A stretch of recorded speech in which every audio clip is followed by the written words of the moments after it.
नमस्कार, माझे नाव राधिका सोमनाथ तोडमल. मी आता 8वीत शिकते. माझ्या शाळेचे नाव girls English medium school Malwadi Hadapsar. आज मी तुमच्या समोर कुसुमावती देशपांडे यांनी लिहिलेल्या दमडी या कथेचे वाचन करणार आहे.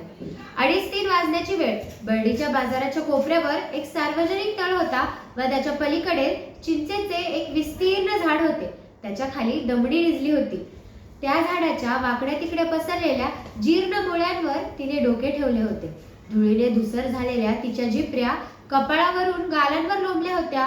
झाकल्या डोळ्यांच्या पापण्यांचे केस अजूनही दिसत नव्हते. गालांची तर नुसती हाडे दिसत होती. हडकुळ्या खांद्यांवरून आलेल्या मळक्या चोळीचे तिने जेमतेम गाठ मारली होती. कमरेला अर्धे बुर्दे विटके लुगडे गुंडाळले असते आणि तिने त्याचा कसाबसा काचा खोचला होता. तिने आपले 10-12 वर्षांचे पोरसवादा अंग जमिनीवर टाकून दिले होते. तिच्याकडे पाहिले तर वाटावे की केव्हाची गाढ झोपी गेली असावी, पण तसे नव्हते. तिने काही क्षणांपूर्वीच अंग टाकले होते. बाजारात ती 1 तासापूर्वीच तर आली होती. आपल्या आजीबरोबर ती मोठ्या पहाटेच ठेक्याच्या वावरण्यात गेली होती. तिच्या कमरे एवढ्या उंच वाढलेल्या गवताच्या पेंढ्या तिला बांधू लागली होती. सोनेगाव जवळच्या वावरात त्यावेळी कोणी चीट पाखरूही नव्हते. तिच्या आजीच्या सबसब चालणाऱ्या वेळेचाच आवाज त्या शांततेचा भंग करत होता. चांगले 2-2.5 तास खपल्यावर त्यांचे भारे तयार झाले होते. ते ओल्या गवताचे लवलवते भारे डोक्यावर घेऊन त्या दोघी निघाल्या होत्या. 2-2.5 मैल चालल्यावर कुठे अजनी जेलचे नाके दिसले आणि अखेर बाजार. तिथे पोहोचल्यावर मात्र आजीने तिला सुट्टी दिली होती. मग आपली भाकरीची गठडी घेऊन ती त्या सार्वजनिक नळावर गेली. हातपाय धुवून भाकरी खायला बसली. एवढेसे तुकडे चघळत ती भाकरी खात होती. ती एक घास तोंडात घाली व भोवतालच्या साऱ्या पसाऱ्यावर आपली नजर भिरभिर फिरवी. जणू त्या भाकरीच्या तुकड्याबरोबर भोवतालचे सारे जीवन ती तोंडी लावत होती. अर्र, केवढ्या भरदिशी धावतात या मोटारी आणि फस दिशी पाणी उडवतात मेल्या.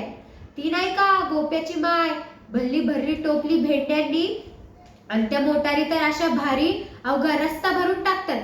बाजूंनी जाणाऱ्या माणसालाही आपल्या वाऱ्याने ओढून नेतात जणू. लोणीवाल्या उतरल्यावर का त्या झाडाखाली लिंबाच्या. रामा रामा, केवढा कलकलाट त्यांचा. आहा, काय न्यारा घमघमाट सुटलाय. तिने मागे वळून पाहिले. तिच्या पाठीशी सेव भाजीवाल्याची रावटी होती.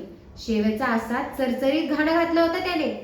दमडीचा भाकरीचा घास हातातच राहिला. विस्फरलेल्या डोळ्यांनी त्या तेवढ्या अंतरावरून त्याच्या कढईकडे ती पाहत राहिली.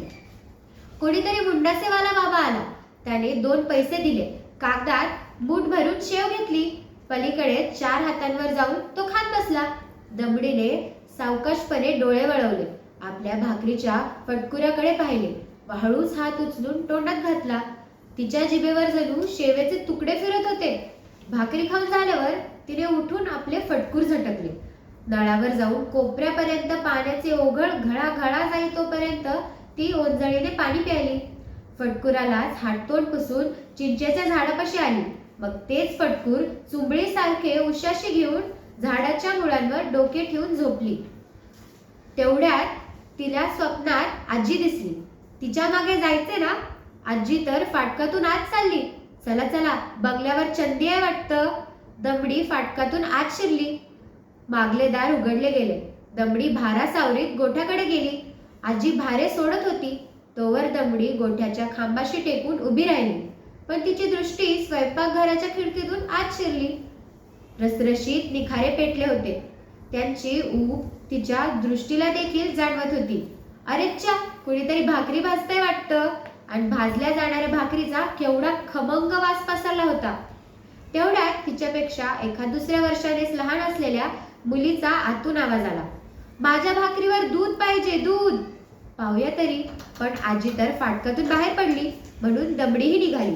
आजी मागोमाग चालू लागली. अंधारातून, गवतातून.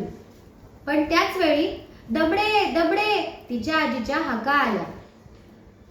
मीठ मिरचीचा बाजार करून ती दमडीला उठवायला हाका मारित होती. दमडी जागी झाली. क्षणभर पडल्या पडल्यास ती आजीकडे पाहत राहिली. आजीने पुन्हा हाक मारली. दमडे, अशी काऊन पाहते ग? उठ ना आता. दमडी उठली. थँक्यू.